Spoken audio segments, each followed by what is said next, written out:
আমি কি দিয়া বুঝাইতাম? আম পাতা, জাম পাতা, বড়ই পাতার কোনো অভাব নাই। কোনো পাতা দিয়া বড়ই, কোনো পাতা দিয়া গরম জল করে না। বড়ই পাতার পানি দিয়া কেন গরম জলটা করে?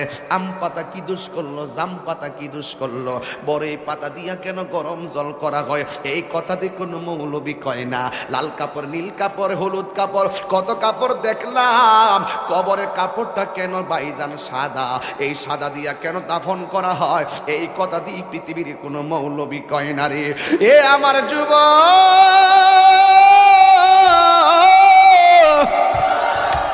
কি দিয়া বুঝাবো কবরটা কেমন ডেঞ্জারাস? কি দিয়া বুঝাবো মরণটা কত কঠিন?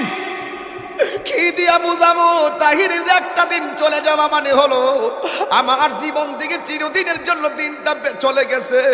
কোটি টাকা দিয়েও এই ঘন্টার সময়টা আনতে পারতাম না।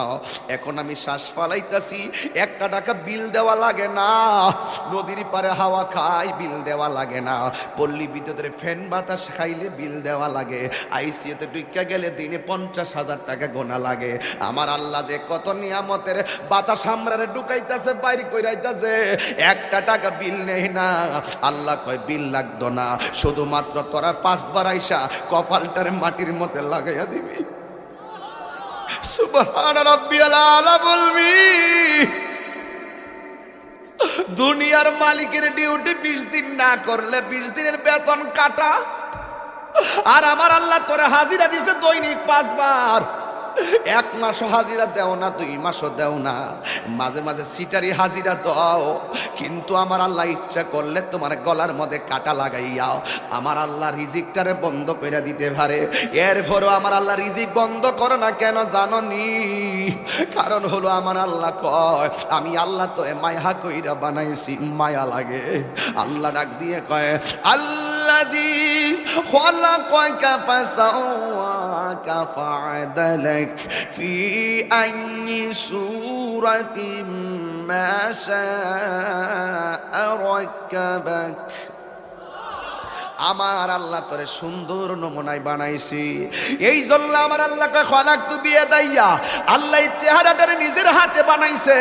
আল্লাহ বলে মিনহা খলাকনাকুম, আমি এই মাটি থেকে তোরে বানাইছি, মানে আদমরে বানাইছে। আদম হলো ডাইরেক্ট মাটি দিয়া তৈয়ার, আমরা কইলাম মা বাবার নুতফা দিয়া তৈয়ার। বন্ধুরে আমার এই চেহারাটা ডাইরেক্ট আমার আল্লাহ নিজের হাতে বানাইছে। এই জন্যই তো মানুষের চেহারা দিয়া কাউরে আল্লাহ দুজুকি দিবে না।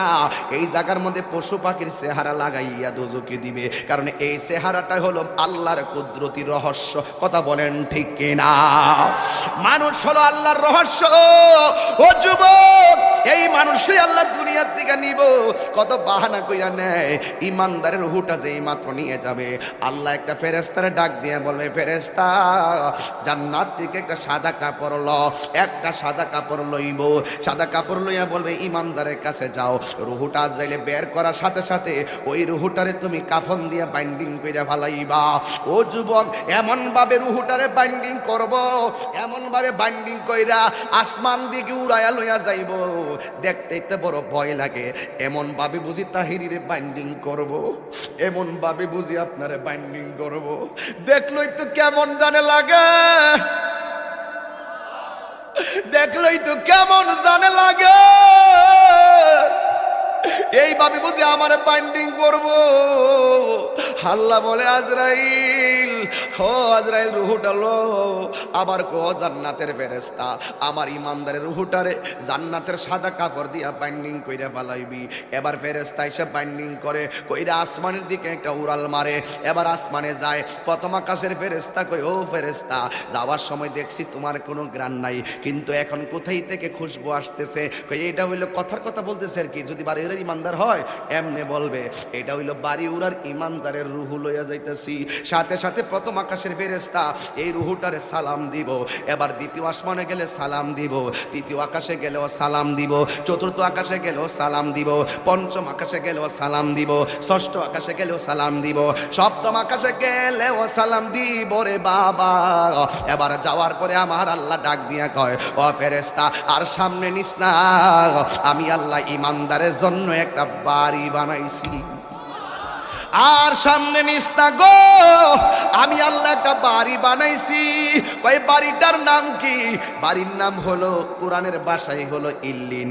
এই রুহুটারে ইল্লিনে রাইখা দে, আর এই দিক দিয়া বাড়ি উড়ার এই আমার বাবার বডিটারে বাইন্ডিং করবার লাইগা বাড়ি উড়ার দোকান থেকে সাদা কাপড় আইনা বডিটারে বাইন্ডিং করলো। মানুষ আইব রে, এক নজর দকিতে মানুষ আইব রে।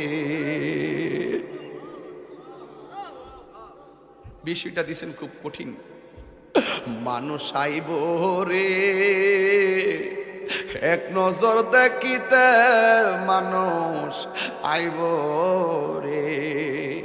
দেহ কাচার অচিন পাখি, দেহ কাচার ও চিন পাখি উইরা যেদিন যাইব রে, এক নজর দেখিতে মানুষ আইব রে।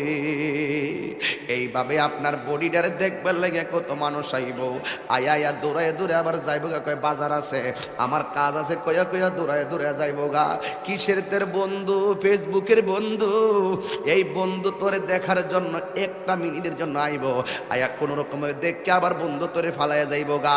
কিসের তোমার বন্ধু?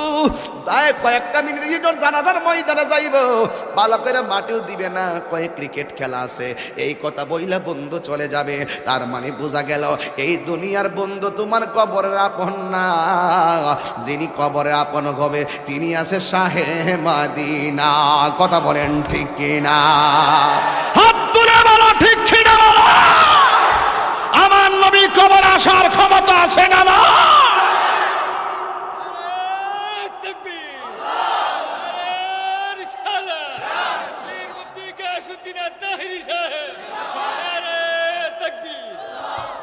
আল্লাহু আকবার বলেন। এবার ইমানদারের রুহু হলো ইল্লিনে, বডি হলো বাড়িউরা। ইমানদারের রুহুরে বাইন্ডিং করে লইয়া গেছে জান্নাতের কাপড় দিয়ে আমার আল্লাহ, আর এই বাড়িউরার ইমানদারের বডিটারে বাইন্ডিং করবার লাগে বাড়িউরার কাপড় এনে কবর লয়ে যেতেছে। আল্লাহ ডাক দিকে, এই ফেরেশতা আমার প্রেমিক যাইতেছে গড়ে, যায়া রুহুটা নিয়ে তার ভিতরে ঢুকাই দিয়া। কবরে তো দুইজন ফেরেশতা আইবা, আমি তো তিনজন আইব। ওই একজন আয়া রুহু দিয়ে যাইব গা, দুইজন আয়া প্রশ্ন করবো, জোরে কন্যা সুবহানাল্লাহ।